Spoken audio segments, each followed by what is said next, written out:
Adasi, gapimni eshiting. Hamma narsa bizaniki bo'lishi kerak. Sal shustirroq bo'ling. Men o'zim bilaman. Baribir meniki bo'ladi. Kim? Meni gap emasmi? Men katta o'g'ilman. Yoshligimdan aytib qo'yganman meniki bo'lishini.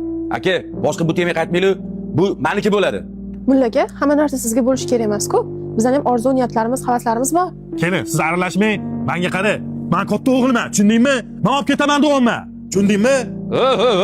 O'zingni bosish nima bo'lyapti bu yerda? Uyalishmaysanmi? Tuzukun oilaning bolasisan ekanling. Bu baqir-chaqiring butun mahallaga eshitilyapti. Sanlarga nima yetmayapti, ha? Uy joying bo'lsa ekanling ham, mol davlating bo'lsa, yana nimani tarashyapsan ekanling. Hayf sanlarga. Ota nima deyapsiz? Qanaqa mol davlat? Menga umuman mol davlat kerak emas. Nimani tarashyasan? Bo'lmasa nima yetmayapti sanlarga unda? Ota, men kichkina o'g'ilman, to'g'rimi? To'g'ri, bolam. Onam men bilan qolallatsam, okamni olib ketaman deyaptilar. Hop.